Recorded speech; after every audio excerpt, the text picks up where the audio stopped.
Oke, mohon maaf sebentar. Ini Ibu rekam ya. Jadi kita punya dokumentasi setiap kali kita pertemuan. Mohon izin ya Ibu rekam ya. Tadi itu record Ibu rekam. Oke. Baik, Assalamualaikum warahmatullahi wabarakatuh. Waalaikumsalam. Kenalkan, nama saya Royani. Saya tinggal di Cakung. Umur 30 tahun. Saya sudah menikah. Dan saya ikut mata pelajaran ikut jurusan IPA di paket C. Baik, itu aja. Terima kasih. Wassalamualaikum warahmatullahi wabarakatuh. Waalaikumsalam warahmatullahi wabarakatuh. Terima kasih. Panggilannya siapa tadi? Yani.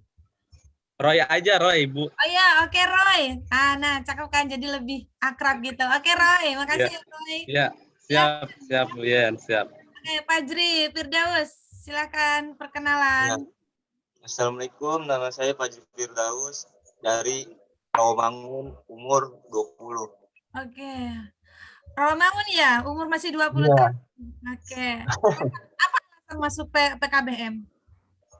Kenapa? Apa alasan masuk PKBM? Ya, mau lanjut lagi, kemarin ketinggalan, nggak bisa. Soalnya umur juga udah mau tua kan, nggak enak. Oke, baik. Oke. Nama panggilannya siapa? Fajri? Apa Firdaus? Fajri. Oke, Fajri. Terima kasih, Fajri. Silakan.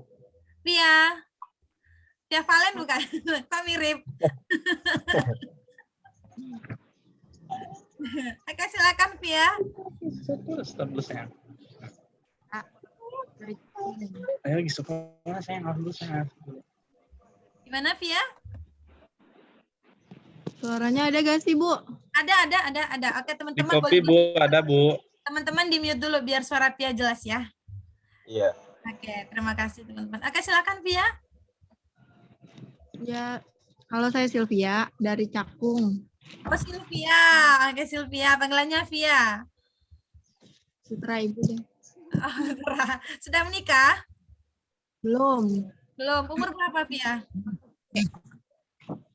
Umurnya berapa? 21. Oke, masih muda. Terima kasih, Via. Selanjutnya, Rese Gang 1. Bener nih namanya, Rese nih. Gimana nih? Bukan, Bu. Nama saya Wendy. Wendy, bisa nggak ganti nama Wendy? Ntar belum diatur, Bu. Oke, Bu Yen yang ganti ya. Benar begini namanya? Wendy. I. Pakai I. Oke, Wendy. Benar begini? Sudah Ibu ganti? Ya, enggak I, pakai I bukan Y. Oh, pakai I. Pakai I. Oke, pakai I. Oke, gini benar. Coba dicek. Ya, belum. Iya, betul. Oke, silakan perkenalan Wendy. Makanya tadi Rese Gang 1. Dan sampai dipanggil Rese namanya ya. Perkenalkan, nama saya Wendy dari Rawamangun. Oke, Rawamangun juga sama kayak Fajri tadi. Jangan-jangan tetanggaan? Enggak, Bu. Oke, enggak. Oke, silakan. Dari Rawamangun. Terus, sekarang usianya berapa, Wendy? Usia saya 20. 20. Oke, apa alasan masuk PKBM sebelumnya? Ketinggalan juga sih, Bu. Oke, nggak apa-apa. Ya. Uh, Tidak masalah, mau itu ketinggalan atau apa, tapi sekarang kamu sudah memulai kembali ya. Kamu sudah memulai kembali, dan kamu akan mengejar apa yang ketinggalan kamu itu. Jadi ini kamu sudah sudah melangkah satu tangga lagi. Jadi tetap semangat ya. Jadi tidak apa-apa. Nah, oke, silakan. Oke, ini udah ada yang join lagi. Nuzul Fauzan. Oke, silakan perkenalan Nuzul Fauzan.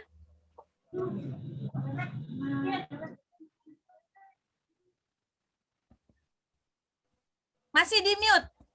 Mic-nya dinyalain dulu. Mic-nya yang warna yang ada gambar mic-nya. Oh iya. Iya udah. Silakan. Perkenalan. Saya Nuzul Fauzan, saya asal Cakung Barat. Oke, panggilannya siapa? Nah, Nuzul atau Fauzan? Nuzul boleh, Fauzan boleh. Nah, biasanya siapa? Nanti orang manggilnya Nuzul, Fauzan gitu. Ya udah Nuzul aja, Nuzul. Oke, Nuzul. Oke. Dari Cakung. Iya, Bu. Oke, usia berapa? Sekarang usia 20. 20. Oke, kegiatan sehari-hari apa kegiatan sehari-harinya? Kegiatan sehari-harinya sebenarnya pondok pesantren, itu kan lagi libur. Kalian ngambil paket C. Oh, iya. Oke. Jadi ini kejar paketnya. Banyak yang seperti itu. Bagus, nggak apa-apa. Ayo, terima kasih ya Nuzul ya. Iya, Bu, siap. Ayo Sri Wulandari, bisa dinyalakan kameranya. Oke, mungkin ini belum bisa ya karena jaringan atau apa. Ya beginilah kondisinya terkadang online ini kalau jaringan tidak mendukung, terkadang suara tidak terdengar jelas. Oke, Bu baik. Yen, Ya, nama aku ganti. namamu siapa? Jadi siapa ya? Silvi. Silvia. Jadinya diganti siapa? Silvia. Silvia. Oke, Bu Yen ganti ya. Pakainya P ya? P. Apa V? Sil. Oke, Silvia. Begini, Via. Sudah oke namanya? Belum ada. Sudah. Oke, baik. Nah, sedikit kita cerita ya teman-teman ya terkait di PKBM. Memang tujuan kita adalah satu, ada memang yang ingin dari kalian mungkin mendapatkan ijazah, ada memang untuk mengejar ketinggalan, ada memang di kerjaan butuh untuk perpanjangan kontrak, banyak kasus seperti itu. Tapi itu tidak masalah, berbagai macam alasan itu kita jadikan sebuah motivasi, ya meskipun kita di non formal, kita tidak berbeda dengan yang formal. Sekarang kita sudah diakui oleh pemerintah, Direktorat Jenderal. Jadi kita sudah punya posisi yang sudah diakui. Ijazah kita pun sudah sama dengan yang negeri. Jadi tidak ada lagi pemalsuan. Jadi sekarang kalau misalnya teman-temanmu boleh dong ikut bikin ijazah. Maaf ya teman, kita nggak bikin ijazah, tapi kita sekolah untuk mendapatkan ijazah. Nah, sekarang tidak ada lagi yang namanya beli ijazah. Kalaupun ijazahnya palsu, pasti akan terdeteksi ataupun ketahuan di dinas. Karena nanti ijazah kamu itu ada kode ataupun nomor serinya. Sama seperti uang, ada nomor serinya. Jadi tidak usah khawatir. Nanti kalau misalnya ada yang menggandakan namamu ataupun ada yang memalsukan ijazahnya, insya Allah itu tidak akan bisa. Karena kita sudah sama posisinya dengan yang formal. Hanya saja kalau di non formal seperti kita ini, belajarnya tidak bisa setiap hari. Pertama, karena dari teman-teman juga adalah seorang pekerja, tidak mungkin kita paksakan belajar setiap hari. Ya, di PKBM Bun sendiri nanti kita belajar 3 hari. Jumat malam ya, Jumat malam sama Minggu. Hari Minggu kita 2 jam biologi dan fisika. Seperti itu ya. Jadi dimaksimalkan, dioptimalkan waktunya. Jadi untuk tugas-tugasnya nanti tidak ada batasannya. Kerjakanlah selagi itu kamu bisa, ya. Jangan menjadi beban pikiran ataupun menjadi beban pikiran mungkin oke, tapi jangan dibuat stres ya. Apalagi sekarang ini posisinya lagi ada pandemi COVID-19 ini, jangan membuat kamu tidak sehat. Ketika memang ada pelajaran dari guru, silahkan dikerjakan, jangan dijadikan itu adalah menjadi stres. Dipikirkan ya, harus ya, semua pekerjaan itu harus kita pikirkan. Nah, untuk teman-teman, sekarang yang lagi bekerja siapa aja nih coba? Yang udah kerja. Fajri kerja nggak sekarang Fajri? Coba dibuka dulu mute-nya, tadi Bu Yen mute. Oke, Bu unmute. Silakan Fajri. Kerja nggak sekarang? Belum, Bu. Belum kerja, belum punya pengalaman. Kalau pengalaman udah sih. Udah pernah. Kerja di mana sebelumnya? Di cleaning service Kelapa Gading. Cleaning service Kelapa Gading. Oke. MOI. Apartemen. Oke, kalau Via sebelumnya sudah pernah bekerja, Via? Masih di mute, Via? Oke, silakan. Sekarang kerja Di mana Via kerjanya? Kuningan, Kuningan. Kamu tinggal di mana? Cakung. Oh, wah lumayan juga ya. Jauh. Iya. Tiap hari ke Kuningan. Oke. Baik, tidak apa-apa ya. Untuk sekarang yang bekerja tetap harus disyukuri. Lelah bekerja tidak apa-apa ya. Roy kerja di mana sekarang Roy? Di daerah Sunter, Bu. Daerah Sunter. Ya, oke. Kerja apa Roy kalau boleh tahu Roy? Di bidang itu, Bu, shipping pelayaran. Oh, oke. Kalau Nuzul Fauzan sedang pesantren ya, jadi tidak bekerja ya Fauzan ya? Iya, Bu. Nggak kerja. Oke. Wendy kerja Wendy? Enggak, Bu. Sebelumnya pernah kerja Wendy? Belum. Belum. Oke. Ini ada teman-teman satu lagi teman kita yang masuk. Halo, Abson Tommy. Benar namanya Abson Tommy, masih di mute, silakan dibuka dulu mic-nya. Iya, Bu. Oke, Abson Tommy, ini benar namanya Abson Tommy? Benar. Oke, panggilannya siapa? Tommy apa Abson? Hah? Abson? Ya. Oke, Abson, silakan perkenalan dulu sama teman-teman kita. Kenalkan diri ya. Ya, biar saling kenal karena ini masih pertemuan pertama. Silakan. Halo, nama saya Abson, tinggal di Kampung Beting. Usia berapa, Abson? 19 tahun. 20. 20 tahun. Oke. Pekerjaan apa Abson sekarang? Gudang, Bu. Gudang di mana? Lazada, Belatera. Oh, Lazada Belatera. Oke. Sudah menikah? Belum. Kirain sudah menikah. Oke, terima kasih Abson. Kemudian ada Nurbaiti Ayu, Sawitri, dan Muhammad Indra Maulana. Silakan teman-teman dinyalakan dulu kameranya karena ini adalah pertemuan pertama kita agar saling mengenal ya. Karena kita 1 tahun ke depan akan saling berinteraksi. Ada Ayu Sri Wulandari, silakan perkenalan dulu. Ya, halo, Assalamualaikum. Waalaikumsalam warahmatullahi wabarakatuh. Perkenalkan, nama saya Ayu dari Kampung Simpang 3, Anyer. Kampung Simpang 3, Anyer. Sekarang usia berapa?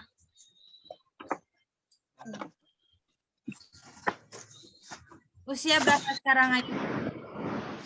Usia 19 tahun. Usia 19 tahun. Sedang bekerja?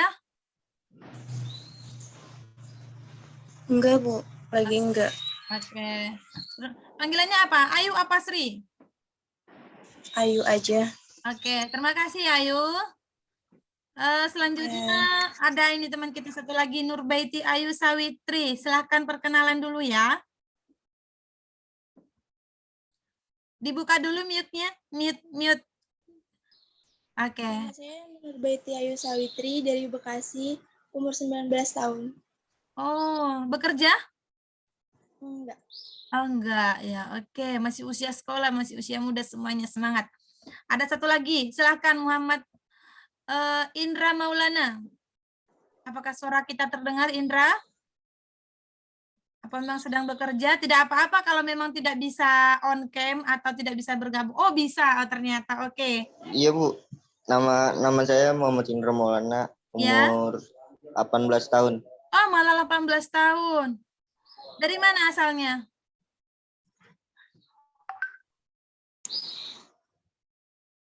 Nggak apa-apa. Oke, terima kasih teman-teman perkenalannya. Salah satu tujuan di masuk TKBM itu adalah untuk kita ya. Pasti akan adalah mendapatkan pekerjaan untuk memenuhi kehidupan kita sehari-hari. Betul ya? Mohon maaf agak serak suaranya, lagi radang. Nah, nanti ke depan Buyen juga akan memperkenalkan kepada kalian karena sekarang ini adalah zamannya zaman digital, ya kan? Belajar pun kita online, makan pun belinya online. Kemana apa sekarang? Serba online kan? Belanja apalagi segala macam.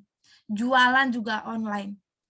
Nah, sekarang kita itu sudah memasuki yang namanya era digital, era revolusi industri 4.0.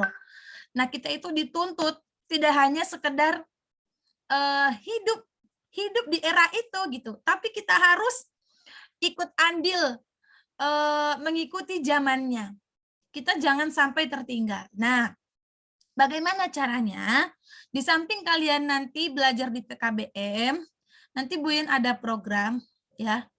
Jika memang berminat untuk mengikuti ada yang namanya pelatihan digital, misalnya apa aja Bu pelatihan digitalnya? Ada Office ya.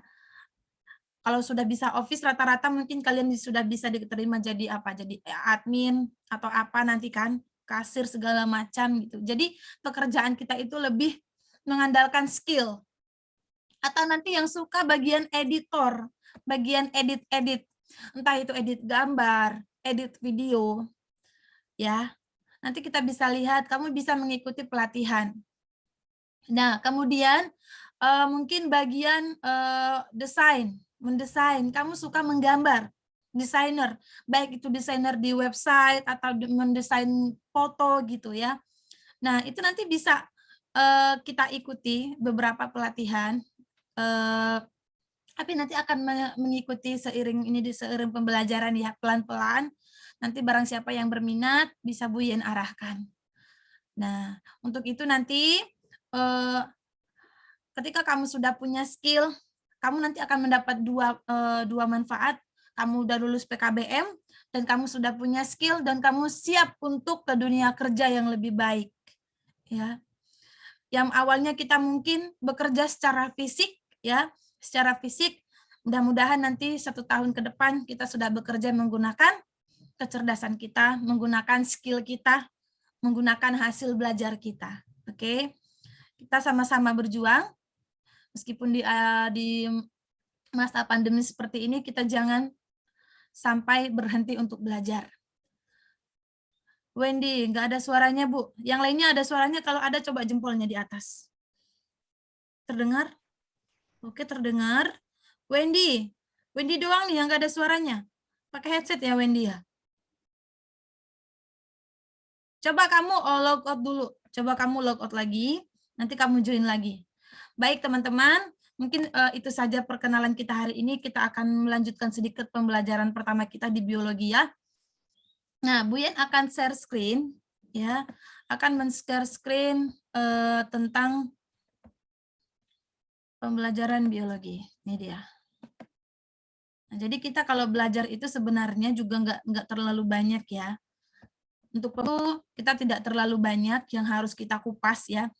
Mungkin kalian juga bisa mencari di Google ya. Apalagi sekarang internet sudah ada di genggaman kita, tidak usah capek-capek lagi ke warnet ya. Zaman dulu kalau Bu Yen kalau mau pergi kemana pun masih harus ke warnet gitu, waring internet. Nah kalau sekarang sudah smartphone, handphone pintar sudah ada di genggaman kamu. Jadi misalnya ketika kamu tidak tahu suatu hal apapun, jangan bingung gitu, jangan malas untuk mencari. Cobalah cari di Google, tanya Mbah Google tuh. Mbah Google itu luar biasa pinternya, apa aja dia tahu. Nah, baik kita akan memulai tentang biologi. Sebelumnya mungkin yang sudah pernah SMA ataupun tidak melanjutkan, pasti sudah belajar biologi atau di SMP juga sudah belajar tentang biologi. Ya, teman-teman, kita biologi ini kelihatan nggak gambarnya? Kelihatan ya, kalau kelihatan jempolnya, atau mungkin bisa kamu klik tanda jempol di reaksi di Zoom itu kan ada reaksi.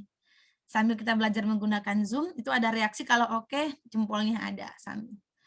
Nah, oke, si Nurbetina sudah. Oke ya, sudah mencoba, keren. Nah, teman-teman, di biologi ini kita akan belajar tentang yang namanya bio, artinya apa? Bio itu apa? Ada yang tahu? Masih ingat nggak biologi itu apa? Bio itu apa? Logos itu apa? Bio dari dua kata, yaitu biologi dan logos. Bios yang berasal dari bahasa Yunani yang artinya hidup. Kemudian logos itu adalah ilmu. Nah, jadi ini kita akan belajar tentang pasti yang hidup-hidup kan? Jadi tentang ilmu yang mempelajari tentang makhluk hidup. Nah, tapi karena kita di PKBM, ya biasanya kalau di PKBM itu, di biologi kita lebih menerapkan ke kehidupan sehari-hari tentang pembelajaran biologi.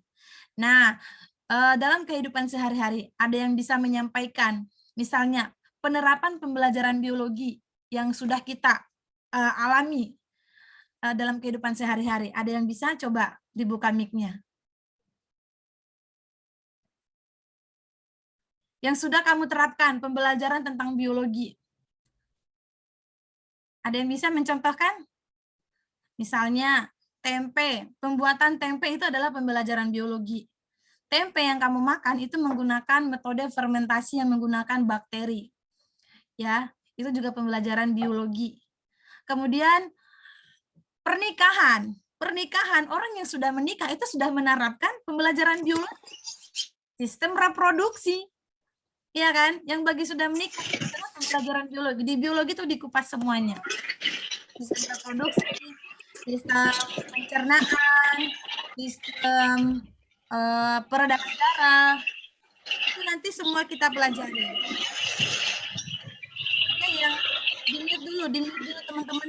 Sambil kalau Bu Yan sedang berbicara biar enak kita dengar ya. Oke.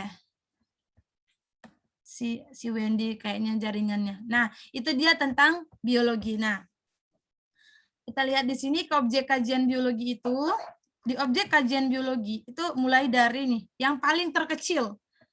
Mulai dari atom. Atom nanti kita belajar di kimia. Ya, atom itu tidak terlihat. Paling kecil. Kalau di biologi itu namanya ada sel, unit paling terkecil yang tidak bisa kita lihat dengan mata telanjang. Maksudnya mata telanjang hanya dengan mata seperti ini, mata terbuka. Tapi kita bisa lihat nanti dia menggunakan mikroskop, ya, maka nanti sel itu akan terlihat. Kemudian hidrogen, oksigen, air, molekul, ini adalah kimiawinya, molekulnya. Itu nanti kita bisa pelajarin di kimia. Nah, masuk ke organel, ini yang ada di dalam tubuh kita paling kecil. Itu tadi yang Ibu sampaikan, sel. Sel adalah bagian unit terkecil dalam tubuh manusia ataupun makhluk hidup. Nah, setelah sel nanti apa? Berkembang menjadi jaringan. Jadi satu sel, jadi ini mungkin lebih ke ini ya, lebih ke perkembangan manusia Ibu sampaikan. Dari satu sel sebelum menjadi manusia terbentuklah apa? Embrio atau janin. Ya. Ini kita sudah sama-sama dewasa, ini biar lebih gampang pembelajarannya. Sel itu kalau yang perempuan ada yang namanya sel telur, yang laki-laki namanya ada sel sperma, ya kan? Sel itu satu bertemu menjadi satuan yang akan berkembang menjadi jaringan. Kalau sel itu sudah berkembang, sel yang ini, ya, kalau sel yang ini sudah berkembang, nanti akan membentuk jaringan. Artinya lebih banyak kumpulan sel-selnya sudah bertambah. Nah, saat ini berkembang, ya, kalau misalnya jaringan itu kan kalau di manusia masih berbentuk embrio atau janin. Nah, nanti akan membentuk organ. Nah, di sini mulailah terbentuk organ-organ manusianya. Mungkin jantungnya, organ itu kan banyak. Coba kita sebutkan, apa saja sih organ kita yang ada di tubuh kita? Boleh dibuka mute-nya? Jantung. Jantung. Terus apa aja? Apalagi? Paru-paru. Paru-paru. Kemudian masih banyak lagi. Coba kita sebutkan satu-satu lagi. Hati, limpa. Hati, limfa. Terus? Ginjal. Ginjal. Terus? Lambung. Lambung, betul. Apalagi organ yang ada di tubuh kita? Tangan organ kan? Tangan. Ya, telinga itu juga organ. Ya, terus apalagi masih banyak banget. Jadi organ-organ yang ada di tubuh kita yang terbentuk itu dimulai dari sel akan berkembang menjadi jaringan sehingga terbentuklah organ. Nah, saat sudah terbentuk jadi organ, karena di sini gambarnya hewan ya, tadi Bu Yen mencontohkan manusia, terbentuklah bayi kan. Nah, karena mungkin ini lebih ke kehidupan manusia. Karena sudah terbentuk organ semuanya, sudah ada matanya, sudah ada hidungnya, sudah ada mulutnya, sudah berambut, sudah matanya, telinga, jantungnya, apalagi itu yang pertama terbentuk. Ada paru-paru, ginjal, ada lambung, ada usus, ada anus, sudah semuanya sudah lengkap, maka terbentuklah kesatuan. Kumpulan dari organ itu disebut dengan sistem organ. Sistem organ ini kalau sudah lengkap akan membentuk yang namanya organisme atau satu individu atau satu manusia. Saat satu manusia sudah siap untuk dilahirkan, ya itu dah keluarlah satu individu atau lahirlah seorang bayi. Nah, kemudian dari kumpulan organisme ini, lihat gambarnya. Di sini ada berapa gajah? Berarti di sini ada 3 gajah. Artinya di sini terjadi perkumpulan. Kalau perkumpulan, ini berarti kumpulan dari organisme. Kumpulan dari, berarti dari beberapa gajah atau dari beberapa bayi. Itu disebut dengan populasi. Terlihat nggak? Populasi. Oke. Ini hanya mengingatkan sekedar. Kemudian ini ada komunitas. Kalau komunitas itu, ini sama ya, kalau populasi itu perkumpulannya sama, hewannya sama atau makhluk hidupnya sama. Tetapi sekarang kita beranjak ke komunitas. Seperti kamu mungkin, ini kalau misalnya populasi ini adalah di rumahmu ya, jadi masih sama satu keluarga. Kalau sudah masuk komunitas, coba, kalau kamu di organisasi, ada di sekolah, dulu SMP ada nggak komunitasnya? Atau sekarang di pekerjaan punya komunitas nggak? Misalnya, kamu adalah seorang perantau dari Cilacap, ya. Kamu pasti di Jakarta punya yang namanya komunitas. Komunitas orang Cilacap. Dari berbagai, tinggal di sebuah daerah, namun di sini terdapat berbagai jenis. Lihat, ada apa ini? Ada jerapah, ada rusa, ada gajah, jadi berbagai jenis di sebuah komunitas. Nah, masuk lagi ke ekosistem. Ya, kita harus memahami dulu. Kalau sudah masuk ekosistem, ya, ini sudah berhubungan dengan baik dia yang menjadi faktor biotik dan faktor abiotiknya. Maksudnya di sini kita akan berhubungan dengan benda mati dan benda hidup, betul? Sekarang kalau kamu di rumah, temukan benda-benda mati yang ada di sekitarmu. Sumber daya alam yang menjadi benda-benda mati yang menjadi kita berdampingan. Siapa yang bisa mencontohkan? Air bukan, Bu? Air, betul. Air. Kita berdampingan dengan air, ya kan? Meskipun air itu bukan makhluk hidup, ya. Karena kita berdampingan, nah maka dikatakan sebagai ekosistem. Apalagi selain air, batu. Batu juga benda mati, ya, bukan makhluk hidup. Tapi kita berdampingan, jelas berdampingan. Bangunan rumah kita juga tersusun dari berbagai batu. Kemudian cahaya matahari. Kita tidak terlepas dari yang namanya cahaya matahari. Dia juga bukan makhluk hidup, tetapi kita bisa berdampingan dengan cahaya matahari. Sehingga itu kumpulan itu disebutlah sebagai ekosistem. Nah, itu dia sekilas penjelasannya. Kemudian kita lanjutkan lagi materinya. Nah, cabang biologi ini singkat aja ya, cabang biologi karena materi kita hanya sejam. Cabang biologi ini ya, ada yang mempelajari tentang ini biomolekuler. Nah, ini tingkat molekuler paling kecil. Jadi ini paling kecil di sel-sel tubuh kita bagian dalam yang tidak kita terlihat. Kemudian ada yang membahas tentang virus. Nah, kita akan membahas virus juga di sini. Jadi cabang ilmu yang mempelajari tentang virus disebut dengan virologi. Kalau misalnya mikrobiologi berarti membahas tentang mikroorganisme yang paling kecil juga. Kalau bakteriologi berarti membahas tentang bakteri. Kalau ekologi membahas tentang lingkungan, ya. Ingat aja kata-kata awalnya, ya. Kalau tadi evolusi berarti dia nih berarti perkembangan makhluk hidup dari yang sederhana ke kompleks. Evolusi berarti perubahan, ya. Terus ada embriologi, berarti membahas tentang embrio. Nah, kalau biokimia, kita membahas tentang proses kimiawi yang terjadi di dalam tubuh kita atau yang terjadi dalam sistem kehidupan. Kalau biofisika, nah ini akan membahas tentang proses-proses fisika. Kemudian bioteknologi. Bioteknologi adalah tentang teknologi yang memanfaatkan organisme. Contohnya adalah tempe yang sudah Ibu sampaikan tadi, kita memanfaatkan organisme. Kenapa bisa terjadi tempe? Itu adalah hasil dari fermentasi pemanfaatan bakteri. Nanti bakterinya apa? Kita pelajari di pembelajaran berikutnya. Nah, kemudian ini dia.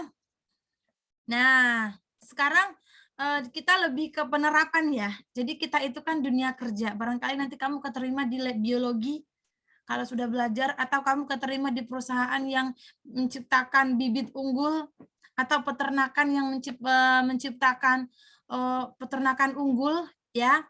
Ini lebih ke pemanfaatan, karena kalau dipakai C itu yang dituntut adalah skillnya, pemanfaatan dari apa yang kita pelajari.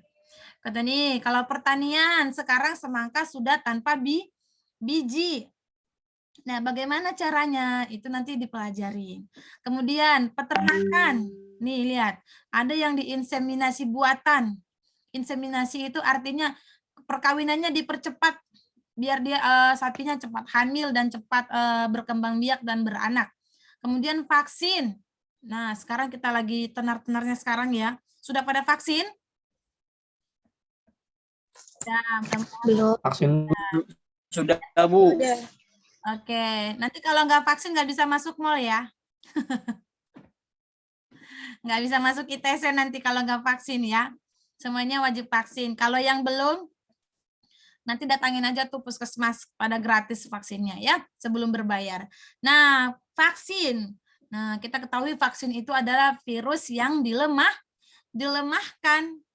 Virus yang sudah lemah kita masukkan ke dalam tubuh kita, dan nanti akan membentuk ingatan, ya. Jadi kalau virus itu sudah masuk ke dalam tubuh kita, ya, kalau karena kamu adalah anak biologi jadi harus paham. Vaksin itu apa sih? Vaksin adalah virus yang dilemahkan. Kemudian disuntikan ke tubuh kita, terus nanti gimana kerjanya? Nah, di tubuh kita kan ada tentara-tentara yang menjadi pelindung kita. Oh ya, saat nanti virus itu masuk ke dalam tubuh kita, maka tentara itu nanti akan menghajar si virus yang dilemahkan ini. Sehingga nanti si tentara itu membuat, oh virus ini sudah pernah masuk. Jadi dia di warning, ya, dibuat ini adalah virus yang berbahaya. Nah, jadi karena dia warning, saat nanti virus itu masuk ke dalam tubuh kita, ketika saat tubuh kita imunnya lemah, nah, tubuh kita sudah punya ingatan, oh ini kemarin pernah masuk. Karena dia sudah pernah masuk, tidak boleh, ini berbahaya, mari kita hajar, kata si tentaranya. Nah, artinya kalau kita divaksin berarti kita sudah punya antibodi atau pelindung untuk virus yang akan masuk lagi gitu. Jadi kalau ada virus masuk lagi, kita sudah punya kekebalan. Nanti yang menghajar pelindung tubuh yang ada di dalam tubuh kita. Itu secara singkat. Nanti ada materi khusus virus yang kita bahas. Kemudian lingkungan. Di lingkungan mengatasi pencemaran. Ya, mungkin yang kalau pelayaran, tadi si Roy bekerja di pelayaran, itu yang tentang minyak-minyak yang di laut itu ya Roy. Itu juga merupakan pencemaran Ya, betul, Bu. Pencemaran lingkungan ya Roy ya. Nih, pencemaran akibat tumpahan minyak di laut dengan memanfaatkan bakteri. Tanpa manusia harus bekerja, bakteri itu bisa membersihkan minyak itu ya Roy ya. Itu adalah salah satu pemanfaatan ilmu biologi. Kita next ya. Kemudian di dalam biologi kita ada yang namanya metode ilmiah. Ada langkah-langkahnya, mungkin kalau di SMP sudah ada pernah belajar, langkah-langkahnya, sikap ilmiahnya, dan laporan ilmiahnya. Seperti ini, ya. Pertama, bagaimana kita membuat langkah-langkahnya? Ada pemilihan masalah. Pemilihan masalahnya, apa masalahnya misalnya tadi tentang apa? Sekarang apa yang lagi tentang virus COVID-19 ya, misal pemilihan masalahnya. Apa yang dirumuskan? Rumusan masalahnya. Nah, Ibu contohkan seperti ini ya. Mungkin kita bisa lihat. Nah, ini dia. Oke, kita buat di sini adalah tentang COVID. Kamu harus bisa menganalisis COVID-19. Nah, rumusan masalahnya berarti apa? Ada yang bisa, ini contoh. Rumusan masalah itu berisi apakah konsentrasi warna kuning. Ini kalau di sini tentang telur ya, tentang warna kuning telur. Nah, kalau kita berbicara tentang COVID, siapa yang bisa membuat rumusan masalahnya? Apakah konsentrasi warna kuning telur titik dipengaruhi oleh jenis makanan? Coba, yang bisa membuat rumusan masalah tentang COVID-19. Silakan. Ada yang mau mencoba?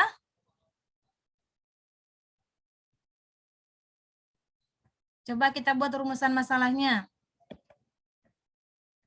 Ada yang bisa? Ayo. Yang lain coba. Apakah misalnya, apakah COVID-19 itu menular? Kita mengkaji penularannya. Ya, apakah COVID-19 itu menular? Itu rumusan masalah tentang penularan. Contoh ya. Kemudian kita buat kerangka berpikir. Dari berbagai informasi yang diperoleh dan dikembangkan dari hasil penelitian, sangat masuk akal bahwa virus COVID-19 itu adalah penyakit menular, ya kan? Mungkin kamu bisa jelaskan penularannya dari mana? Bisa melalui apa? Kontak langsung, ya, kontak langsung, air liur, apalagi? Uang, Bu. Hah? Uang. Ya, jadi itu adalah kerangka berpikirnya. Oke. Kemudian apa rumusan hipotesis? Rumusan hipotesis artinya adalah itu merupakan pendapat sementara, kesimpulan sementara. Apa coba kira-kira? Kalau di sini ini tentang warna kuning telur itik dipengaruhi oleh jenis makanannya. Berarti kalau COVID-19 itu apa misalnya? Yang membuat dia menular? Ada yang bisa? Sentuhan, Bu. Oke, Fauzan silahkan membuat rumusan hipotesisnya, Fauzan.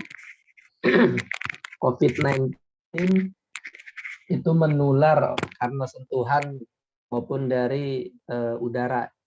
Oke, itu masih sementara, betul banget ya Fauzan. Jadi hipotesis itu adalah kesimpulan sementara. Katanya ya, COVID-19 itu bisa menular melalui udara. Tadi kan kamu sudah jelaskan di sini di bagian kerangka berpikir, bisa melalui udara, bisa melalui air liur, bersentuhan secara langsung gitu. Nah, kemudian kita melakukan pengujian hipotesis. Apakah COVID-19 ini bisa kita uji? Bisa dites? Bisa, Bu, menggunakan PCR.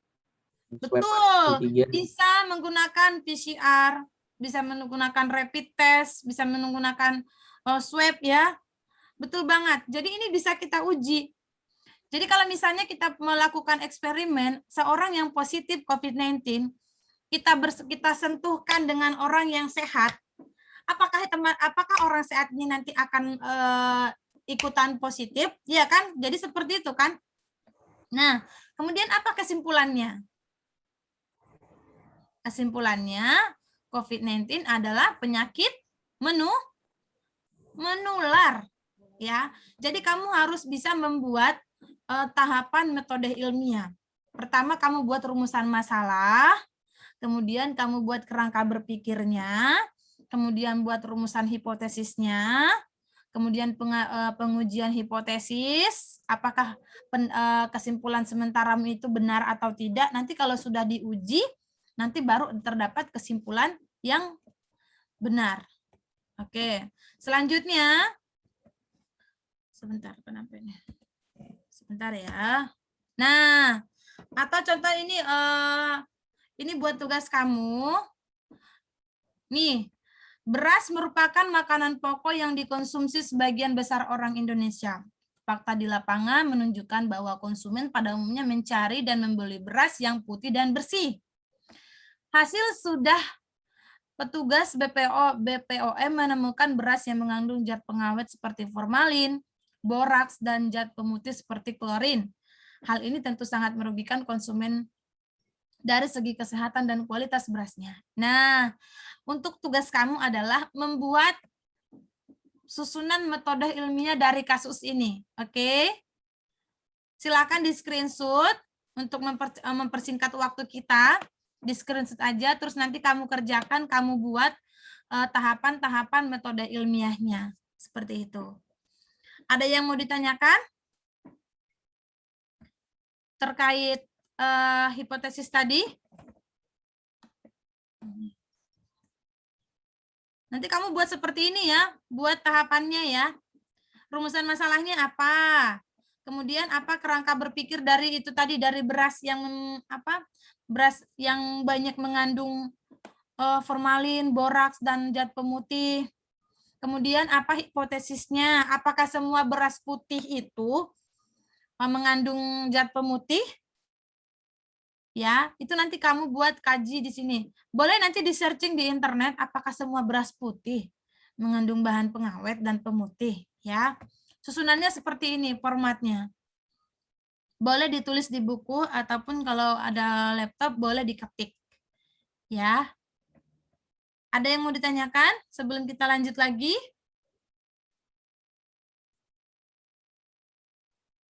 Pelan-pelan aja, ini dikit-dikit aja, yang penting kita bisa menerapkan dalam kehidupan kita. Nah. Sudah di screenshot untuk tugasnya yang ini? Bu yang kecilin dulu. Silahkan di screenshot tugasnya ya.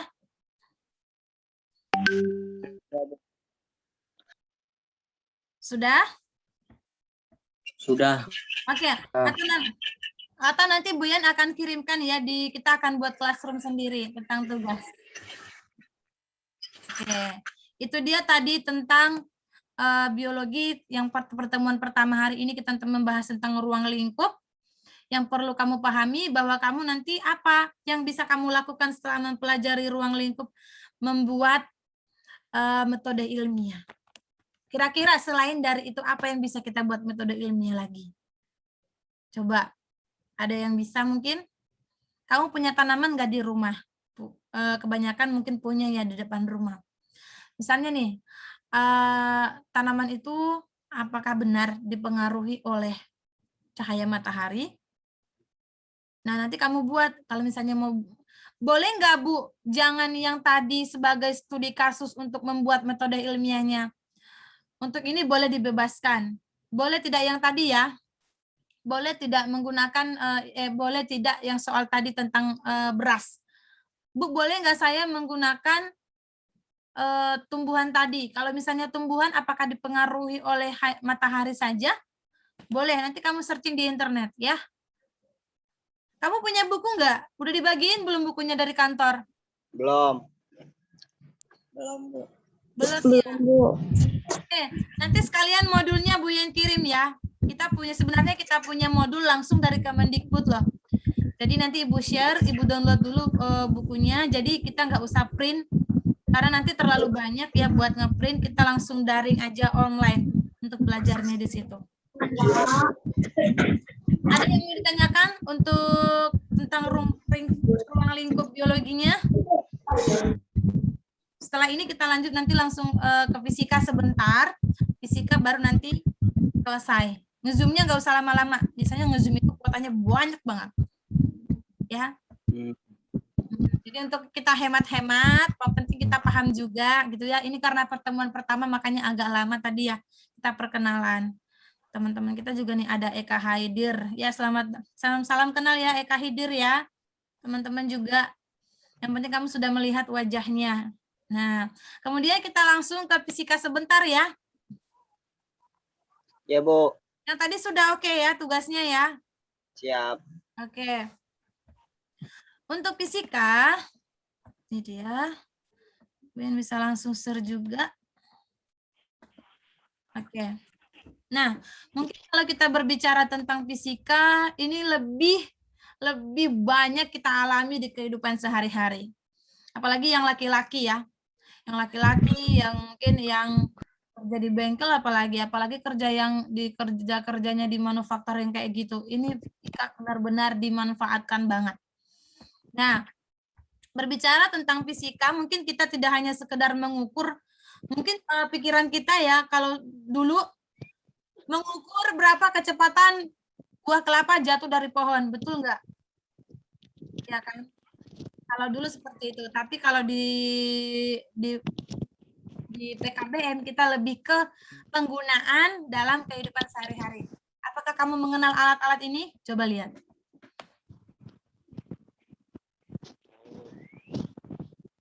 Ini apa?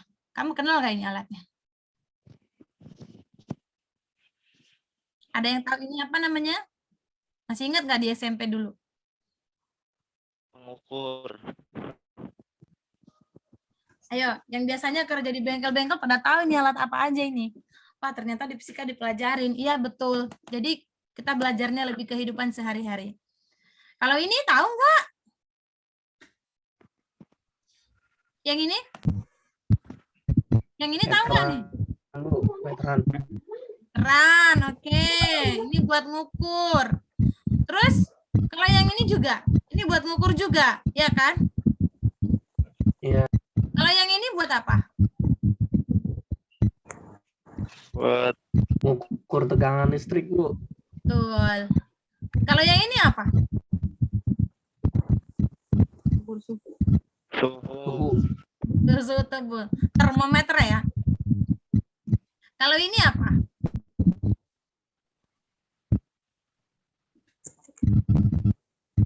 Timbangan. Timbangan. Iya. Terus kalau ini apa ini? Ini biasanya kita gunakan untuk mengukur benda yang bentuknya bulat, ya. Berapa? Jadi kalau misalnya kamu adalah seorang kontraktor atau seorang nanti kamu bekerja di bangunan, kamu mau disuruh menempelkan sebuah ada lobang, terus kamu disuruh untuk membentuk dari semen untuk mengisi lobang itu, ya kan? Caramu bagaimana untuk mengukurnya? Nah, ini kamu bisa gunakan alat ini. Alat ini kamu buat ukur lubangnya, setelah itu nanti kamu bentuklah bola yang terbuat dari semen untuk mengisi lubang itu sesuai dengan ukurannya. Nah, di fisika kita belajar cara membaca alat-alat ini. Nah, karena ini adalah alat ukur yang merupakan besaran dan pengukuran. Oke, nanti kita bahas satu-satu ya. Sebentar. Ibu hapus dulu. Oke. Nih, selanjutnya kita lanjut dulu. Secara singkat aja ya. Kalau ruang lingkup fisika, karena ini masih materi awal, biasanya itu antara makhluk hidup dan makhluk tak hidup. Kita mempelajari makhluk hidup dan makhluk tak hidupnya. Ya, ada juga ruang lingkup fisik. Kemudian ada juga keselamatan kerja, betul banget. Ini kamu pasti temukan di dunia kerja. Ketika kamu menggunakan alat-alat apapun, ya, yang di pabrik, apalagi kita harus mengutamakan yang namanya keselamatan kerja. Kemudian di sini juga kita akan mempelajari besaran, satuan, dan dimensi pengukuran. Besarannya apa? Kalau misalnya kita mengukur dengan jari, kamu coba ukur nih tempat dudukmu pakai jarimu. Satuannya apa biasanya digunakan? Coba mejamu. Kamu ukur deh, gini-gini. Pasti kita bilangnya 5 langkah. Kalau kamu mengukur dengan penggaris, satuannya apa? Sentimeter. Sentimeter. Kalau kita mengukur dengan meteran yang panjang, satuannya? Mil. Ya, biasanya lebih ke meter ya. Yang panjang itu loh. Lebih. Oh, ya. Oke, jadi itu kita lebih kehidupan sehari-hari. Oh, kalau kita mengukur dengan tangan, oh iya berarti nanti satuannya adalah tangan. Jadi sesuai dengan alat yang kita gunakan. Terus, nah ini dia ruang lingkup fisika. Mungkin kalau kita belajarnya ini kita kaji secara mendalam, waktu kita nggak cukup, ya. Jadi posisi untuk menendang supaya bola ini gol di gawang, ya. Mungkin ngapain sih kita capek-capek ngukur itu, Bu? Tinggal tendang aja juga gol, ya kan? Nah, tapi ketika kamu sudah mempelajari ini, kamu nanti akan bisa membuat logika. Sebenarnya kalau di pelajaran fisika ini yang paling apa namanya, paling bisa ya dari Bu Yen sendiri ini adalah anak laki-laki yang cowok.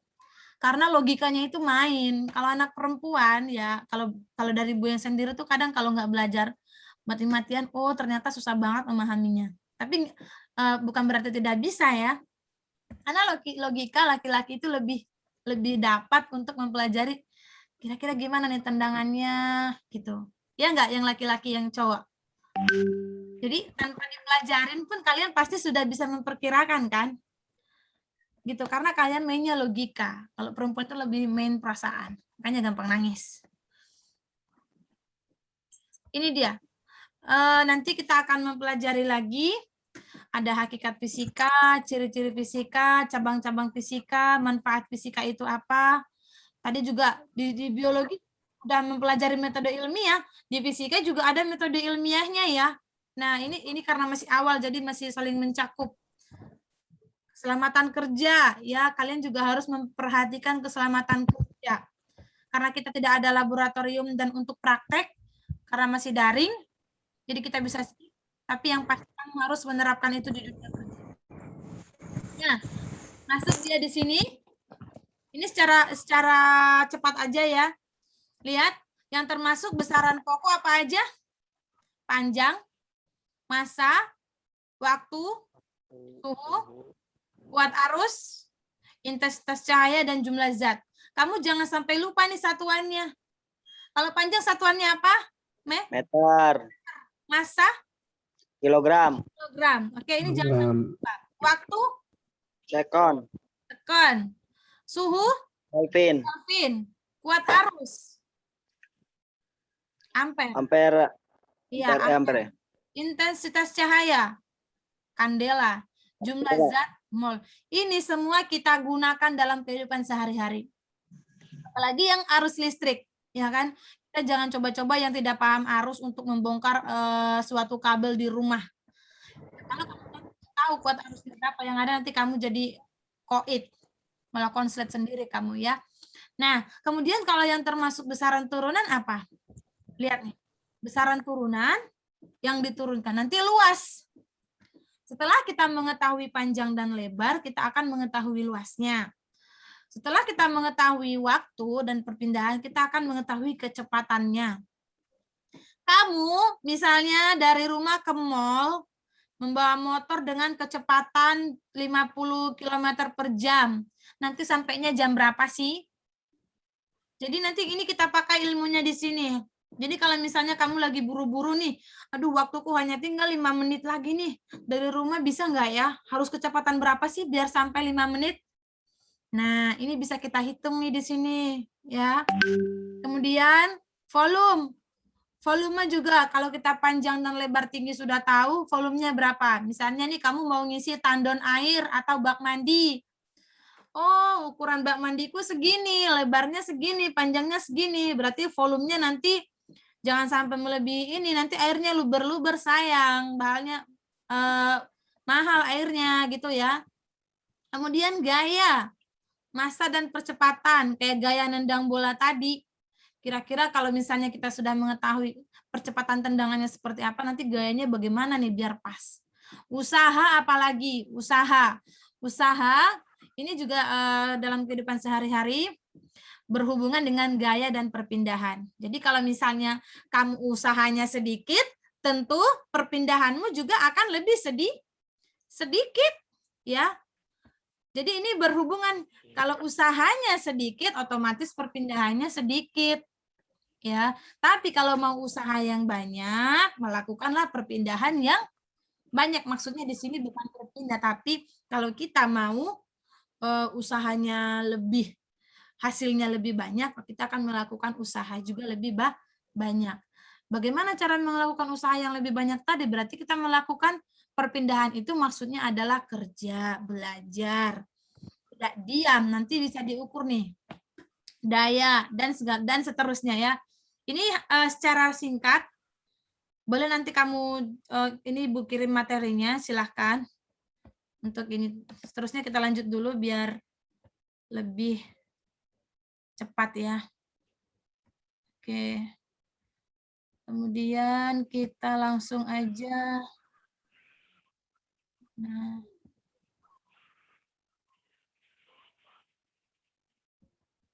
Ntar dulu, adalah yang lebih penting lagi tentang pengukuran tadi. Oke, ini Ibu jelaskan sedikit alat-alat yang akan kita gunakan dalam kehidupan sehari-hari ya, yang kalau dia besaran panjang. Nah, kalau panjang, tentu kita akan menggunakan mikrometer sekrup, jangka sorong, dan penggaris. Kemudian kalau besaran waktu, yang berhubungan dengan waktu, apa biasanya kita gunakan? Stop. Buat analog, ada yang digital juga. Kalau besaran massa, ada neraca Ohaus, neraca sama lengan, neraca racin. Kalau misalnya pengukuran volume benda tidak beraturan, nanti ada sendiri. Namanya juga tidak beraturan ya. Tentu tidak ada alat ukur khusus untuk mengukurnya. Nah, oke. Di dalam pengukuran juga sering terjadi kesalahan. Ya, jadi salah itu berarti tidak apa-apa. Karena memang pasti ada kesalahan. Berarti, tapi salah bukan berarti harus salah terus ya. Ya kan? Salah itu adalah cara kita untuk belajar. Kita harus belajar bagaimana memperbaiki kesalahan. Sama di pengukuran, ketika kamu salah ukur, ada kesalahan secara umum, kesalahan secara sistematik, kesalahan acak gitu. Jadi kesalahan-kesalahan ini mungkin akan kita temui dalam keseharian ya, dalam kehidupan sehari-hari. Mungkin contohnya alatnya error, ya kan? Ataupun alat ukurnya garis-garisnya udah hilang di penggarisnya, jadi tidak akurat lagi. Nah, kesalahan-kesalahan seperti itu tidak apa-apa. Artinya ketika kita menemukan kesalahan, berarti kita harus membenarkan. Nah, kemudian ada nanti angka penting dan notasi ilmiah di sini ya. Oke. Dalam pengukuran juga kita harus lebih teliti ya, lebih teliti dan lebih tepat. Nah, di sini teman-teman ketika sudah masuk dunia kerja, ketelitian dan ketepatan juga harus diperlukan. Jadi tidak asal-asalan ya teman-teman ya. Misalnya nih, kamu lagi bekerja di sebuah pabrik tempe. Jadi, coba kamu bikin tempe dengan kacang kedelainya misalnya 500 kg. Berapa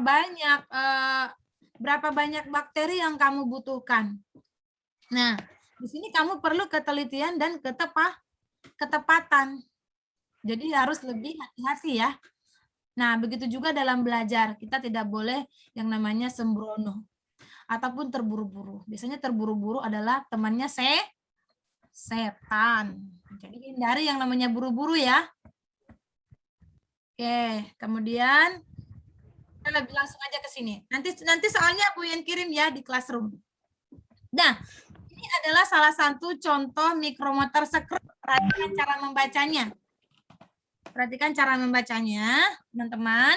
Di dalam mikrometer sekrup ada yang namanya skala utama. Kalau skala utama, Ibu singkat menjadi SK ya. Skala utama yang atas ini. Nih. Nanti kalau Ibu kirim soal, cara membaca ya. Ini skala utama. Skala utama, berapa ini skala utamanya? Lihat di jawaban. Berapa skala utama? 3 mm. 3 mm. Ini ya. Lihat angkanya ya. Biasanya skala utama itu dari 0. Sini 0, 1, 2, 3. Berarti ini dia skala utamanya 3 mm. Oke. Sudah paham cara membaca skala utamanya? Ini SK. SU. Skala utama ya. Berarti dia 3. Kemudian ada yang namanya skala nonius. Ya. Skala nonius, lihat di sini skala nonius kita baca. Ibu tulis di sini jadi SN ya, biar kamu lebih ingat. Cari garis yang berhimpit. Nah, ini kan 10. Dari bawah ya bacanya ya. Dari bawah 10, kemudian cari yang berhimpit dengan skala nonius. Angka berapa? Kelihatan jelas nggak? 13. 1, 2, 3 ya. Jadi ini adalah 13. Ada di angka 13 yang berhimpit dengan skala utama. Oke. Nah, namun di dalam skala nonius 13 itu harus dikali 0,01 agar satuannya sama dengan milimeter. Ya. Jadi kita harus kali. Ini harus ya, jadi harus dikalikan karena satuannya biar sama. Satuan skala utama dengan skala nonius itu berbeda. Jadi kita harus kali 0,01. Maka hasilnya adalah 0,13 mm. Nah, maka hasil pengukurannya jumlahkan skala utama dengan skala nonius.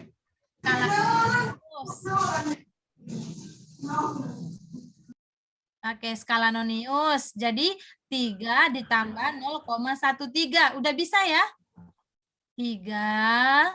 Atau ada yang lupa? 3 ditambah 0,13 hasilnya adalah 3,13 mm.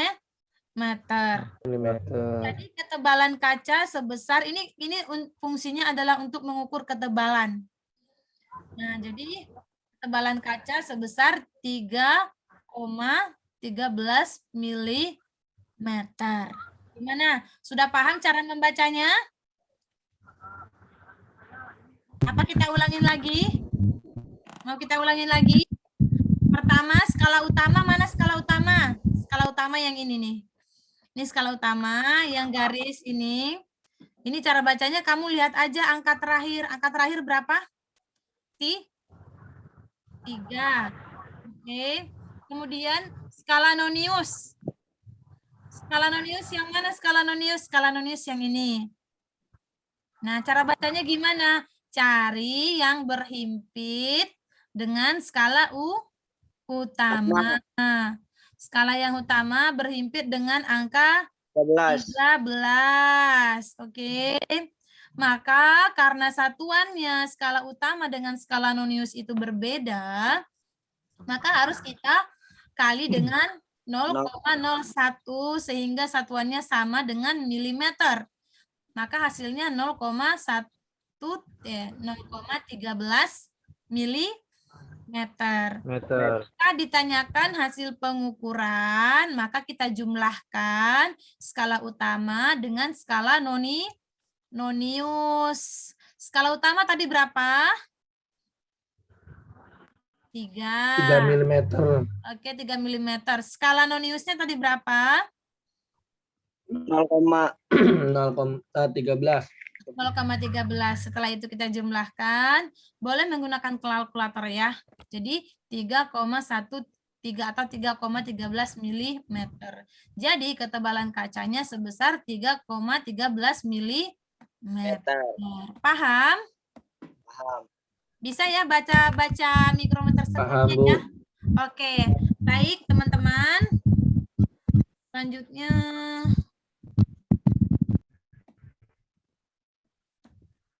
Oh, ini untuk minggu depan. Ini baik, sudah selesai. Nanti tugasnya, kamu pahamin, tugasnya nanti akan Bu Yen kirim ya di Classroom. Kamu nanti join ke Classroom.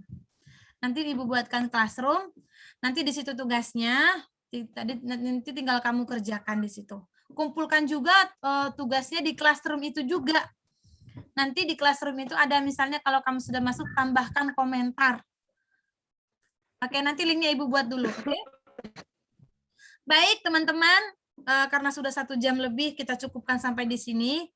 Masih ada waktu sampai jam 10 nanti untuk mengerjakan ya. Jadi tidak full kita nge-zoom karena kita juga harus ya barangkali kita ada teman yang kuotanya sedang limit ya. Jadi kita saling menghargai aja, tidak sampai jam 10. Nanti waktunya selebihnya kamu bisa gunakan untuk mengerjakan. Oke teman-teman, mungkin itu saja dari Ben. Ada yang mau ditanyakan? Cukup mengerti tadi tentang mikrometer sekrupnya? Atau ada yang mau bercerita dulu? Ada yang mau bercerita? Mau curhat? Barangkali ada yang mau curhat? Oke, baik. Kalau begitu, biasanya kalau Bu habis nge-zoom, silahkan dibuka kameranya, kita berfoto bersama. Ayo, kapan lagi kita berfoto bersama via online, oke? Silahkan nyalakan kameranya. Ayu dan Eka, Wendy, Muhammad Indra, jika memang tidak bisa dinyalakan, tidak apa-apa, silahkan nyalakan kameranya, biar kita foto bersama. Berikan senyuman termanis. Oke. Baik, Ibu nanti hitung ya. Ibu nanti hitung. Oke. 1, Ntar dulu, sabar. Oke, sudah nyala semua? Indra, belum kelihatan wajahnya Indra. Lebih ke kamera lagi, Indra. Lagi. Oke, sebentar. Ibu hitung, Ibu siapkan kamera dulu. 1, 2, 3.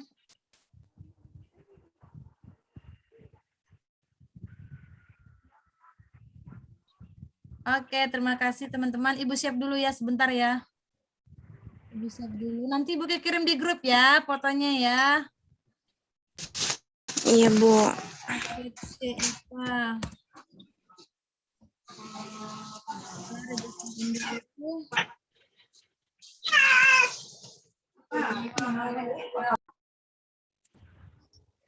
Oke, sudah. Untuk hari ini cukup sampai di sini. Nanti tugasnya Ibu akan kirimkan. Boleh dikumpulkan paling lama itu hari Senin. Ya, hari Senin sudah terakhir hari Senin. Senin jam 12 malam misalnya ya. Jadi kalau misalnya hari ini ada pekerjaan, boleh bekerja dulu. Besok kalau sudah luang baru dikerjakan. Tidak dipaksakan harus selesai, tapi harus tetap diselesaikan. Kita saling bertanggung jawab satu sama lain. Oke teman-teman, ada yang mau ditanyakan lagi? Fauzan? Ada Fauzan? Cukup, Bu. Cukup. Oke, kalau begitu teman-teman, pertemuan hari ini kita cukupkan. Sampai ketemu lagi di minggu depan, di hari Jumat di pembelajaran kimia. Sehat selalu. Tidak usah terlalu dipikirkan ya. Pelajaran-pelajarannya tetap dicoba aja. Kalau ada yang mau ditanyakan, silahkan tanyakan Bu Yen. Insya Allah, jika memang bisa luang akan saya jawab. Baik, itu saja untuk hari ini. Terima kasih. Assalamualaikum warahmatullahi wabarakatuh. Waalaikumsalam warahmatullahi wabarakatuh. Boleh keluar, nanti tugasnya Ibu kirim ya. Siap, Bu. Ibu close ya. Bye. Bye. Siap, Bu. Dah. Free, close the door.